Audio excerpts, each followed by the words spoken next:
mangwanani akanaka mhuri yeZimbabwe. Tinokuchingamidzai zvekare kune chimwe chirongwa pano paZim Facebook Secrets and Confessions. Rekedzai tibva tapinda mumamessages edu atatsoka takakubatirai. Message yedu yekutanga yakamira sekudai so: hanzi makadi zvenyu mukoma, ndinokumbirawo kuti munge muchindiposterawo nyaya yangu makaviga chitupa changu. Ndauyawo pano ndine secret yangu iyo yandinayo, zvinhu zvinondirwadza mukoma nacho, nekuti ini nemhuri yangu tigere zvakanaka kuno kwatiri. Ndichati tigere kuno kuku Australia, but sandiko angu kwandiri kana mafone numbers andiri kushanda. Ndakatokumbira kuti umwe ange achindivhurira rimwe line, then ndinge ndichizoshandisa WhatsApp iyoyo kuitira kuti ndinge ndichizoshare nemi. I'm sure kuti mose makaona iya yainge ichinzi the gold mafia. So gold mafia payakabuda makangozviona meka kuti vainge vachiratidza kuti vanodya mari dzenyika ndeve bato rimwe chete. But let me shock you, munoziva here kuti munyika medu mune inonzi opposition mafia. Saka opposition mafia ivo kudya kwavanoita mari since the days of Morgan Tsvangirai. Vanodya mari through ma-NGOs. Saka munokwanisa kuiti the NGO mafia of Zim kana kuti the opposition mafia. Nekuda kwekuti vanodya mari mune zvose zvavanoita, havambofi vakada kuti vange vachipinda into the position of power, because vanotowana mari kutodarika avo vanenge vatori the members of the ruling party. Nekuti ma-NGOs ane nguva yekuti anotodurura mari. Paiva nenguva yekuti millions and millions were being poured into Zim, pachiitwa urongwa hwakasiyana siyana. Kumwe urongwa hwainge huripo as part of the opposition kana kuti NGO mafia, urongwa hwekuti nyika inge ichizova neeconomy yakadhakwa. Kana nyika ikava neeconomy yakadhakwa, that was going to force a revolution. Kunyange kutorwa kwakaitwa minda yakatorwa hongu, but sandizvo zvakazounza nhamo munyika. Kunyange tikati corruption iriko, kunyange kuno kunyika dzatiri kuma western countries kutori necorruption yakatonyanyisa kutodarika corruption yamunoti inoitwa nevanhu veruling party. It is just that corruption iri munyika medu iri kuitwa from different angles. Saka ichiitwa from different angles, avo veopposition vanoita yavo corruption, but vanoiita vachitsikirira economy yenyika ende vachiomesa economy yenyika kuitira kuti the street man ashaye chekudya. Ende the street man kana akashaya chekudya, zvinoreva kuti anobva achizopanduka, obva achizoti the party that is ruling inofanira kuti inge ichibva pachigaro.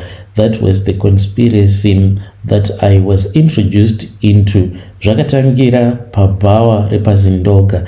I was into politics. Ndainge ndiri chairman weZANU-PF and I am a war veteran by the way. Saka takati tiripo pabhawa paya ndipo pandakabva ndachizonzwa nezvenew party, the opposition party. I was very interested.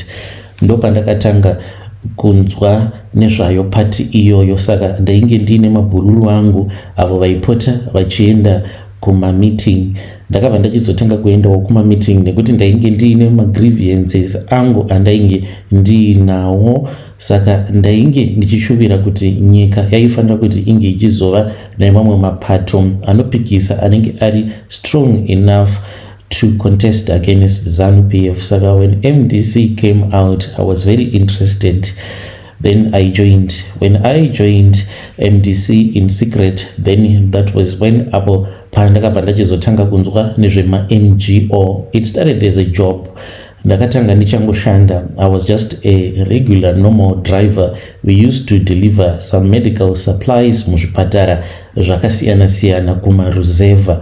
So as I was working like that was when pandakabva ndachizodiscover kuti painge paine conspiracy yainge iripo yekuti Zimbabwe yainge ichifanira kuti inge ichizoiswa masanction awa aifanira kuti ange achizotemererwa panyika yedu yeZimbabwe, ainge achazokonzeresa nhamo yekuti kunyangwe vanhu vaifanira kuti vange vachizoziya nenzara.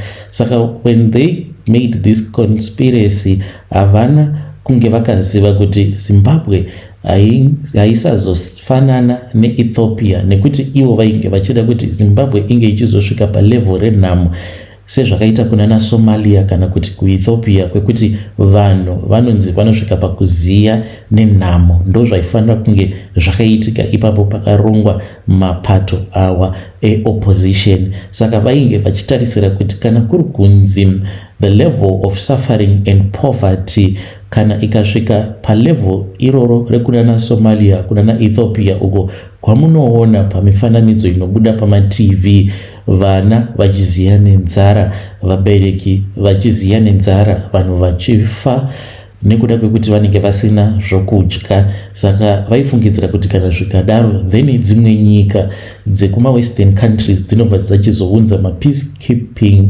forces, then bato iro rinenge riripo robva rachizobviswa kwabva kwachizoitwa a-coalition government. From the coalition government it will weaken the ruling party. Pandakanzwa about that conspiracy, I was shocked kuti how can a Zimbabwean plan such a thing against another Zimbabwean, but mari inopandudza. Kunyange isu patakanzwa nezvayo conspiracy iyoyo takatogarawo pasi tichitotanga kutotaura nezvayo nyaya iyoyo. We thought kuti this was the best plan nekuti there was money that was being put on the table. Makanzwa zvichinzi kune vakuru venyika vaipota vachibuda nemabhegi ema-US dollars, but kutori nevamwe veku-opposition vaitounzirwa mabhegi ema-US dollars munyika, and they kept those money in their homes, and dzimba vakadzitenga nana South Africa kunana Botswana uko vane dzimba dzakawandisa, and kunyange zvikanzi zvinhu zvaoma zvelevel rakaita sei, ivo pachezvavo they will never suffer. Ndokusaka muchiona kuti hakuna inonzi resolve in terms of wanting to change the situation inenge irimo munyika. Zvimwe zvinhu zvinenge zviri simple zvekuti kana vanhu vainge vasiri madununu vasingabatwi pfungwa dzavo ne-opposition, vaifanira kungoona zvimwe zvinhu zvinenge zviri plain and simple kuti munyika hamuchina opposition, asi munyika mava nema-political entrepreneurs vanotoziva kuti apa ndipo patava kudyira, and kana uchida kudya mari you have to be in the opposition, and not being in the opposition zvokuti munenge muchipfekedzwa zvima-t-shirt muchitengeswa zvimahembe. Opposition it means kuti unenge uri ikoko musoro ikoko muchironga ma-deals, muchidya mari, muchigutsa mhuri dzenyu, and mhuri dzenyu dzichitorarama upenyu hwakanaka. Saka we ended up agreeing to be part of the NGO mafia. Mari dzaiti kana dzichipinda munyika we would sponsor ma-movements tichipa vanhuwo mari tichita sekunge tiri opposition inobatsira, but in truth we were worsening the situation. We zvakare nezvimwe zvirongwa zvakasiyana siyana that we used to run in the villages. Saka ivo pavakaronga conspiracy iyi havana kunge vakaziva kuti maZimbabweans they will end up with another resolve. Vanhu pavakaona kuti munyika zvinhu zvainge zvaoma, vanhu ndo pavakatanga kupotera munyika dzakasiyana siyana, because they thought kuti vanhu vemunyika medu vainge vachazoita chimwe chimurenga, a civil war.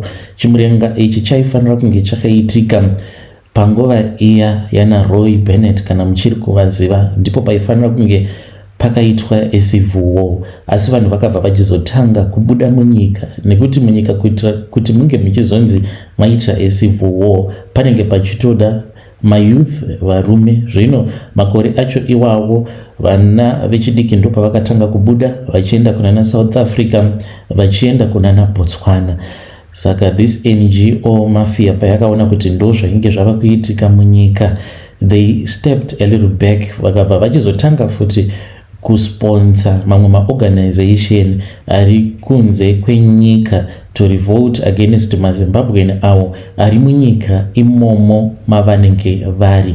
I'm pretty sure kuti vari kunana South Africa, you can see kuti kune mamwe movements avo akazotanga kunyuka, ende kana mukada kunzwa kuti zvavanenge vachitaura, vanenge vachingotaura nyaya yekuti maZimbabwean they are cowards, they need to return back to their countries kuitira kuti vange vachizoita topple the government. That is the inspiration that they got. Hongo, it turned out as if it was an organic organization and a movement yekudzinga maforeigner, but kune kwazvakatangira sentiments that are against migrants akatotangwa nema NGO mafia.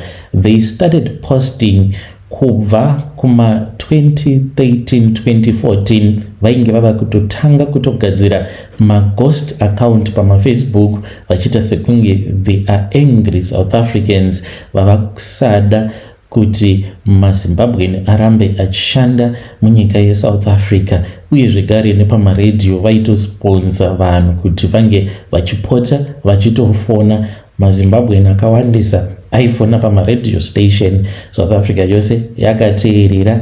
Zvakatangira panyaya dzekuti vaya vainge vaine maZEP, vamwe vacho vainge vari part of the mafia, vaitonzi vange vachifona vachiisa magrievances avo, nekuti ivo vainge vaine mapermit. Magrievance akaita sekuti vose vasina mapepa vanofanira kuti vange vachidzingwa munyika yeSouth Africa. If there are those that used to listen to popular radio stations in South Africa that are newsworthy, I am pretty sure kuti you know kuti zvinhu zvakadaro zvaitoitika munyika imomo mamuri, kuti kune vamwe vaifona vachizviti ivo vane maZEP permits, saka vanoda kuti mamwe maZimbabweans asina mapepa ange achidzingwa muSouth Africa. Ndiko zvakatangira ikoko. Saka mamwe maSouth Africans pavakatanga kunzwa nezvazvo vakabva vachizotanga kubvumiranawo nazvo, vachiti ivo vainge vachida kuti maZimbabwean asina mapepa ange achibuda munyika. Kana abuda munyika vongosara nevanhu vanenge vaine mapepa. Saka the mafia they knew very well kuti kunyangwe vacho vainge vaine mapepa, once chimuti chainge chichazobatwa nemaSouth African, it meant kuti whether une bepa kana kuti hauna bepa waifanira kuti unge uchizodzingwa munyika. So nekuda kwekuti vakaona kuti plan A yavo yekuti kunge kuchizova necivil war zvakaramba, vana vemunyika vakabva vachizotiza munyika. Iko zvinozvi their plan is to head back, kukufudzai mose kuti munge muchidzokera zvekare munyika. Kana madzokera munyika ikonomi yosungwa futi kunzi shwe. Nhamo iya yamakaona yobva yadzoka iri nhamo 2.0, zvekuti munoita sekunge muchadyanana, kudya vana venyu, cannibalism, nekushaya kana zvokudya. Kana maomerwa musisina kwekuti munokwanisa kupotera, zvino mubva machizotanga civil war. Ichiri kuuya hondo, ende hondo ichauya muZimbabwe nekuda kwekuti economy yakasungwa, ende kusungwa kwakaitwa economy Zimbabwe haifi yakambochinja. Vanhu vacharamba vachitambura, ende nhamo icharamba ichiwedzera. Munombozviziva here kuti the NGO mafia, they are the ones that are responsible, partly responsible, hatingazoti vari responsible for everything. Zvakangofanana neve gold mafia, pane pavanenge vari responsible nepavanenge vasiri responsible. Saka NGO mafia munozviziva here kuti ndivo vakatanga neconspiracy yekutanga kuunza vana brongo munyika. Zvose zvandiri kukuudzai izvi kuno umwe munhu wekuti he has been in the opposition ever since mazuva anatsvangirai, zvinhu zvokuti zvinokwanisa kutomunetsa, kutomuvhundutsa kuti how is it even possible zvinhu zvakadaro. But NGO mafia vanoshandisa vanhu vanenge vasitomborina idea kuti they are being used by the NGO mafia. Vanhu vakatanga kupiwa mari dzekuti vange vachihodha vana Brongo kunana South Africa vachivaunza munyika. If you see the drug situation yava muZimbabwe inopisa tsitsi, and it is a bomb that is waiting to explode. Of course kune vamwewo vane zvinzvimbo varimo muruling party vakazotanga kumanyawo nacho chimuti chemadrugs because pane mari hakuna asingadi kuita mari. So the situation is very bad. Zvose izvi zviri kuitika mukoma zvichasvika pekuti the pot it is going to boil and it is going to tip over munyika mobva machizoita a civil war. Saka being part of the NGO mafia, I saw millions being exchanged mukomanashi. Kunyangwe isu tichizobuda munyika, takabuda munyika of course sevapoteri, but tainge tatogadzirira vana vedu a brighter future. And kana paine mari zvekuzoti ko vamwe vasina mikana iyoyo yekuti vange vachizokwanisa kushandira ma-NGO mafia, munoti kudii navo? They really do not matter. Nekuti vanhu tinokoshesa mari. It does not matter if you are from ZANU-PF or if you are from MDC. Mari ndiyo yakakosha. It is such a sad thing that happened to our little country. It has so much potential. Kunyangwe mukati corruption or no corruption, mari iri munyika medu yakawandisa, asi economy yedu yakasungwa mbira dzakondo. It will take all Zimbabweans to sit in the same room and to say no more, we are not going to be manipulated nema NGO mafia. Ngatichigarai pasi totanga kufunga kuti nyika yedu yoita zvekuitwa sei kuti zvinhu zvinge zvichinakira munhu wose. Ndiyo nyaya yangu mukomanashi. I think I have said a lot without risking to expose myself. Hey, vedari ndo message iyo yandakatumidzirwa ichibva kuna mukoma vedu. Zvakangoma hazvo vedu we. Hanzi munyika mune inonzi NGO mafia. Hanzi millions anotounzwa munyika. Millions and millions. Vanhu vanenge vari mu opposition vanenge vachitobenefita. Munobvumirana nazvo here kana kuti kwete? Hanzi nyaya iripo ndeyekuti munyika munofanira kuti munge muchiitika hondo. Ya pakaipa vakataura zvekare nyaya yekuti kutori nemamwe makambani awo anogadzira zvombo. Saka they saw it as an opportunity kuti kana Zimbabwe mukanzi maitika hondo, ivo business ravo rinenge richitofamba. Saka hanzi ndo shuviro yavo yekuti nyika dzimwe nyika dzakaita sana Zimbabwe dzikanzi dzaita a civil war that will go forever, ivo vanenge vachiita mari because they are in the business of kutengesa zvombo. Hanzi nyika dzakaita sana DRC they will never know peace nekuti makambani anotengesa zvombo. Kana nyika ine runyararo havakwanisi kuti vange vachiita mari. Strange things indeed they do happen in this world. Rekidzaiti bataenda panyedu inotevera. Nyedu inotevera yakamira sekudai so. Hanzi makadi zvenyu mukoma, ndinokumbirawo kuti muke muchindiposterawo nyaya yangu makavigawo chitupa changu. Ininiwo ndauya pano ndine secret iyo yandinayo. Secret yangu yakamira sekudai so. Ndiri murume uye zvekare ndine makore 31 years ekuberekwa. Muna June mukomanashe ndakatenga imba. Apa kuromba kwangu kwandakaita ndakaromba mainge muri muna January. Musi wa 10 January tichiti tapedza kutsanya nemusikana wangu. Saka musikana wangu iye anoenda kune imwe church yandisingatauri hangu nezita. Saka ivo vanotsanya kutanga kwegore. Musikana wangu uyu ndainge ndichimuda, but dambudziko rainge riripo mukoma nderekuti she was very beautiful, and kana uchidanana nemusikana anenge akanaka iwe usina chaunenge uinacho zvinotinetsei. Saka ainge ava nevakomana vakati one day vainge vava kumuda. Zvino ini ndakabva ndachizoti pano ndoita sei. Ndipo pandakabva ndachizotanga kufamba. Ndakatanga kufamba muna December pandakadzoka kunoku kuZimbabwe. Saka musi wa 27 December ndopandakabva ndachizoenda kuMbare nebest friend yangu.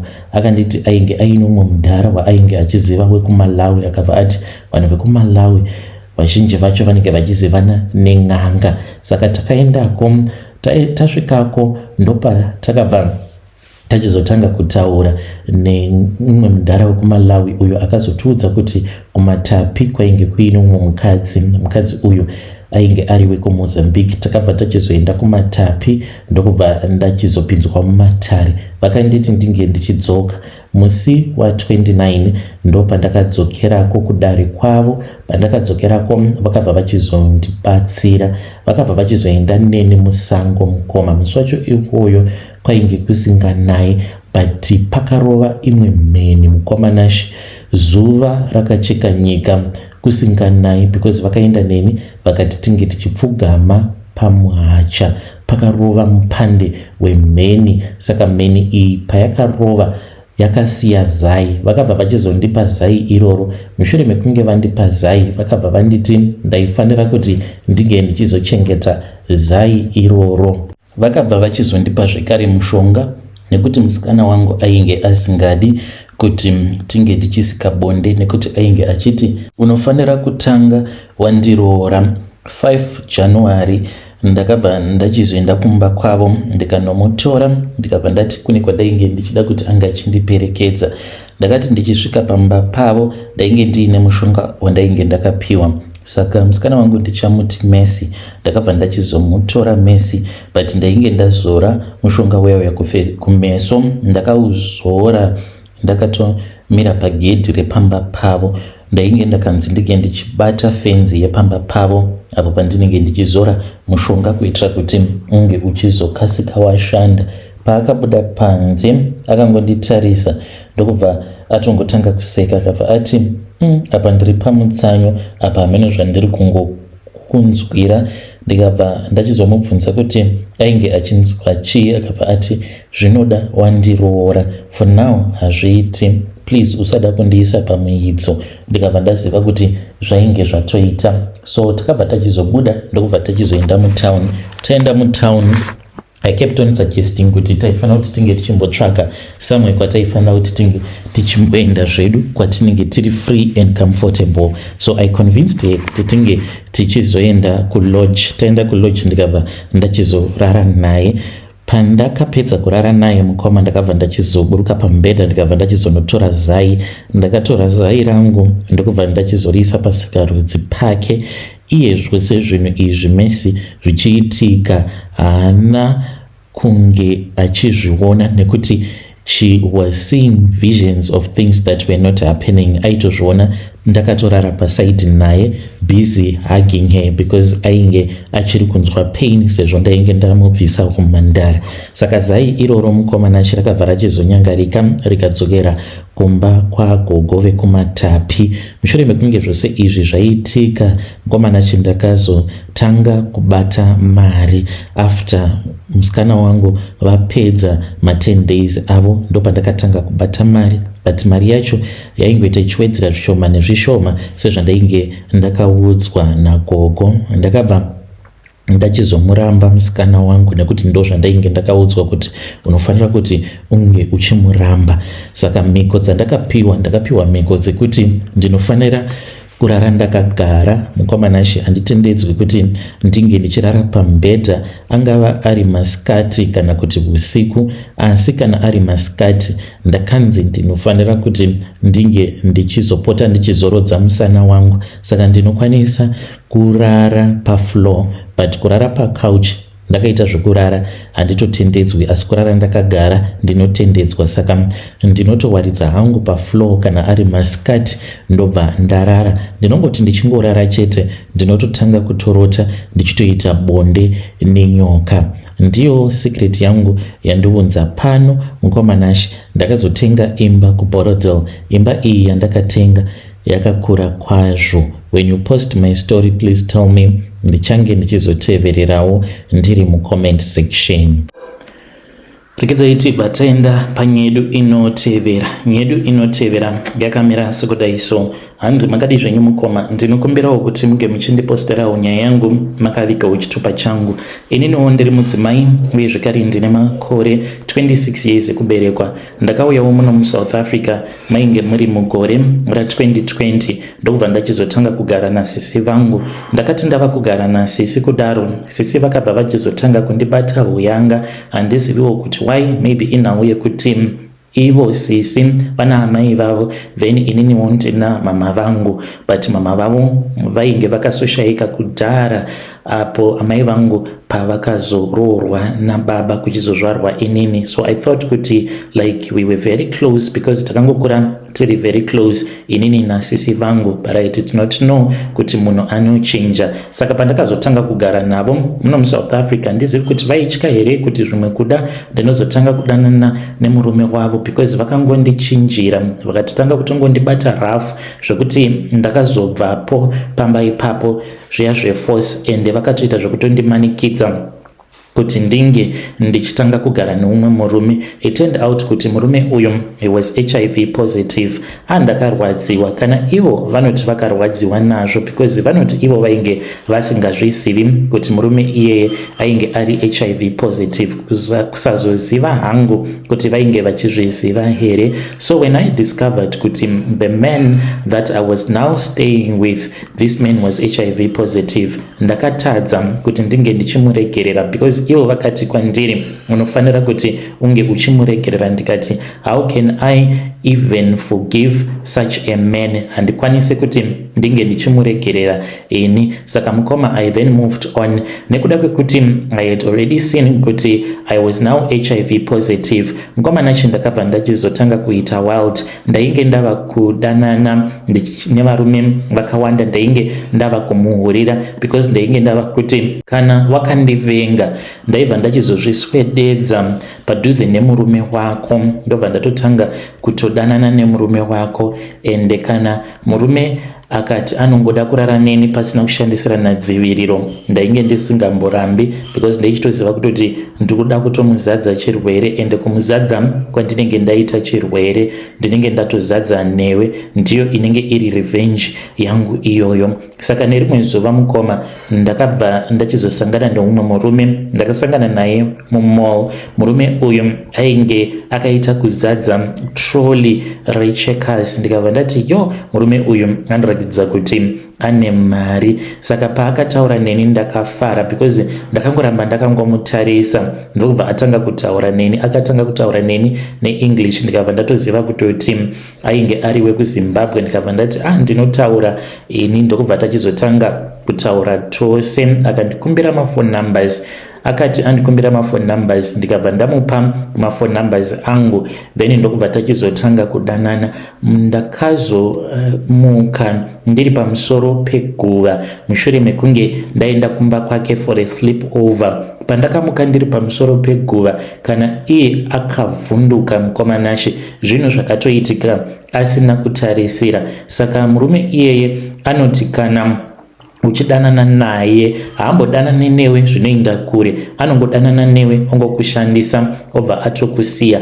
Ndozvaakandiita ipapo. It is just that akavhunduka akabva atoti hazvisati zvakamboitika kwandiri izvi, kuti ndiri pakati pekurara nemukadzi. Mukadzi iyeye obva amuka akabva anditi une mishonga yawakadyiswa iwe uchiri mwana mudiki. Ipapo mukoma nashi pandakaenda kumba kwake for a sleep over, I was very excited, ndichifara zvisingaite kuti at least ndatova nembinga yangu. Saka takatotanga kutonwa doro. Tapedza kunwa doro akabva anditi hande kuupstairs. That is what I still remember. Takaenda kuupstairs. From there on I don't remember anything. Ndakazonzwa ndichirohwa nekamhepo. Pandakazomuka ndo pandakabva ndachizoona kuti tainge takatorara pamusoro peguva kumakuva muno muSouth Africa. Ndakashamisika mukoma, ndikatanga kuridza mhere. Akabva ati seizve ndozvaainge achitaura. Akabva anditi handei kumotikari. mukoma ndakatanga kuchema, tikaenda kumotikari apa ndainge ndichitya kuti tainge tiri kumakuva. Tiri mumotikari akangotanga kungoseka akati wandibata wena, ndozvaainge achiita. akabva anditi unenge wakaisirwa mushonga muporiji chete iwewe. ndozvakaitika izvi. People they have to be careful. kunzoko kune mbinga dzakaromba ende dzine mari dzinokwanisa kukuchengeta zvekutodaro. Vedari ndo message iyo yandakatumidzirwa ichibva kuna vahanzvadzi vedu. Zvakangooma hazvo vedu we, ngatizamei kuti tinge tichitaura navo vahanzvadzi vedu ava mucomment section. Strange things indeed they do happen in this world. Pakaipa. ngatisanganei zvekare mune zvimwe zvirongwa zvinotevera.